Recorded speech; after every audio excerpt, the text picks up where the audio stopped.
তো চলো আজকে তোমাদের সাথে একটা শেয়ার করছি, সেটা হচ্ছে বেবি হেয়ার কাট। তো বেবিটার ডিমান্ড সামনে আজকে যে কাটিংটা হবে চাইনিজ কাটটা একটু বেশি পরিমাণে যাতে হেয়ার থাকে, তার জন্য আমরা ফার্স্টে কী করেছি, খুব সুন্দর করে সেকশন করে নিয়েছি। তো চলো ব্যাক সাইডের হেয়ারটাও তোমাদের সাথে একটু দেখিয়ে নিই। এই হেয়ারটায় আমরা একটা লুক ক্রিয়েট করব। তো ফার্স্টে আমরা কী করবো, ফ্রন্টের সেকশানে কাটিং করে নেব। চোখটা বন্ধ করো তো শোনা। তোমার নাম কি? শ্রুতি পাত্র। জোরে বলো। শ্রুতি পাত্র। আচ্ছা স্মৃতি। তো চলো স্মৃতি হেয়ার কাট করছি আজকে আমরা। ফ্রন্টে আমি কাটিং করে নেব। তোমরাও যখন কাটিং করবে অবশ্যই কিন্তু সেকশন করে নিয়ে তারপরে কাটিং করবে। উইদাউট সেকশন তোমরা কিন্তু কাটিং করবে না, তাহলে কিন্তু ঠিকঠাক হবে না। হ্যালো, ফোন দিদি এখানে ছিল, আমি কাটিনি। বলো। হ্যাঁ হ্যাঁ যাবো তো, বেরোবো। হ্যাঁ একটু বেরোবো। হ্যাঁ তুমি কোথায় আছো? এতে ফোনটা না তো ভিডিও করো তো।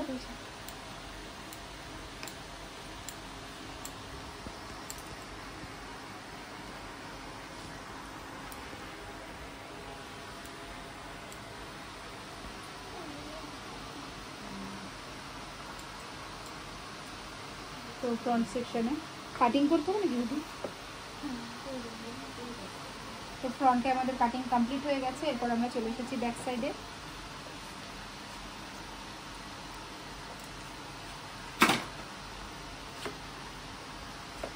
মাথা নিচে বলছো না। তো ব্যাক সাইডে কাটিং করার সময় এখানে আমরা সুবিধাতে বেরিয়ে যাবে। ব্যাক সাইডে আমরা সেকশন করে তারপরে কিন্তু এখানে কাটিং করব। সেকশন করে 0 ডিগ্রিতে কাটিং করব। তার আগে আমরা একটু জিজ্ঞাসা করে নেব যে ওর হেয়ারটা কতটা ছোটো হবে। এটুকু কাটবো তো? ঠিক আছে। তো ব্যাক সাইডে আমরা কাটিং করে নিচ্ছি। 0 ডিগ্রিতে কাটিং করব এবং একদম ইকুয়াল কাট করব। ইকুয়াল কাট করে আমরা কিন্তু এটাকে বারবার রিচেক করব। উইদাউট রিচেক, মাথা নিচু করো শোনা সামনে। রিচেক ছাড়া কিন্তু কাটিং কখনোই তোমরা ডান করবে না। তো আমি রিচেক করে নিয়েছি। রিচেক করার পরে এটাকে আমি সাইডে সরিয়ে গাইডলাইন বের করে নিচ্ছি। বাবু মাথাটা একটু অপোজিট সাইডে, যখন যে সাইডে কাটিং করব তার অপোজিট সাইডে কিন্তু আমি বেবিটাকে হেলিয়ে নেব, তাহলে কিন্তু কাটিং করতে আমাদের অনেক সুবিধা হবে। তো এখানে আমি করেছি, এখানে আমি গাইডলাইন নিয়ে নিয়েছি। গাইডলাইন নেওয়ার পরে কিন্তু আমি এখানে কাটিংটা ডান করছি। আবারও কি করছি, ব্যাক সাইডের হেয়ারের সাথে এটা কিন্তু রিচেক করছি। আবার এখান থেকে আমি গাইডলাইন নেব। গাইডলাইন নিয়ে তারপরে কিন্তু আমি চলে যাচ্ছি সাইডের সেকশানে। তো সাইড সেকশানে যাওয়ার পরে দেখো ব্যাক সাইড থেকে আবারও আমি হেয়ার নিয়ে নিয়েছি। হেয়ার নেওয়ার পরে মাথাটা নিচু, ওদিকে ওদিকে, হ্যাঁ গুড।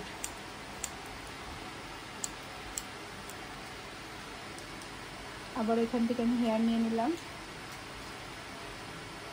হেয়ার নেওয়ার পরে অপোজিট সাইডে কিন্তু আমাদের মাথাটা ফেলিয়ে দিতে হবে, না হলে আমাদের কাটিংয়ের সমস্যা হবে। তো এখানে দেখো গাইডলাইন রয়েছে। আমরা এখানে একটুখানি তেরসা করে ওপরের দিকে ওঠার মতো কোণ করে কিন্তু কাটিং করব। দেখো দেখতে পাচ্ছ এখানে ডান। এবার চলে এসেছি অপোজিট সাইডে। অপোজিট সাইডে কাটিং করার সময় আবারও মাথাটা ফেলিয়ে দেব। ফেলিয়ে দিয়ে ব্যাক ফ্রন্টের থেকে হেয়ার নেব। হেয়ার নিয়ে ভালো করে ট্যাঙ্গেল ফ্রি করে নেব হেয়ারটাকে। উইদাউট ট্যাঙ্গেল ফ্রি কিন্তু আমাদের কাটিং পারফেক্ট হবে না। তো এটা কাটিং করার পরে আবারও আমি যেটা করছি সেটা হচ্ছে রিচেক করছি। বারবার রিচেক করব এবং কাটিং করব। ব্যাক সাইড থেকে আবারও হেয়ার নেব এবং ফ্রন্টে আবারও চলে যাব, গিয়ে কিন্তু সিমিলার ওয়েতেই কাটিং করবো। কাটিং করব। তো ব্যাক সাইড থেকে হেয়ার নিয়ে নিয়েছি। নেওয়ার পরে এখানে আমি কাটিং করছি। কাটিং করার পরে আবারও হেয়ার নিয়ে নিচ্ছি ব্যাক সাইড থেকে। ফ্রন্ট থেকে এবার যতটা হেয়ার আছে লং হেয়ার, পুরো হেয়ারটা আমি নিয়ে নেব। অপোজিট সাইডে মাথাটা হেলিয়ে দেব। দেওয়ার পরে আমি কিন্তু এখানে বলেছিলাম ওই সাইডে যে কিভাবে আমি ফ্রন্টের এখানে লুকটা ক্রিয়েট করছি।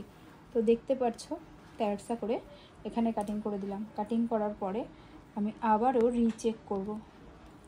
রিচেক করার পরে আমি চুলটা ছেড়ে দিলাম। এরপর আমি চেক করব হেয়ারটা সব জায়গায় ইকুয়াল আছে কিনা। দেখি মাথাটা নিচু করেছ না। যদি ছোট বড় থাকে সেগুলো কিন্তু আমাদের রিচেকের মাধ্যমে আবারও কাটিং করে দিতে হবে। দেখিস না। তো আমার মনে হচ্ছে যে ঠিক আছে। এরপরে যে কাজটা আমরা করব কাটিং, তো সেটা হচ্ছে ফ্রন্টে সিমিলার আছে কিনা সেটা দেখে নেব। সাইডে মনে হচ্ছে আমাদের একটুখানি বড় আছে, সেটা আমরা ঠিক করে দেব। এখানটা একটু তেরসাটা কম আছে, ব্যাস ডান। আবারও চেক করব। তো কাটিং কিন্তু আমাদের কমপ্লিট হয়ে গেছে।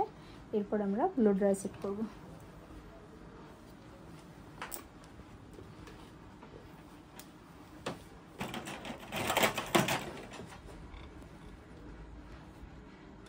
দেখো সামনেটা একটা হেয়ার থাক নাকি, ঠিক আছে। তো চলো এবার হচ্ছে ব্যাক সাইডটা সেটিং করে নিই আমরা।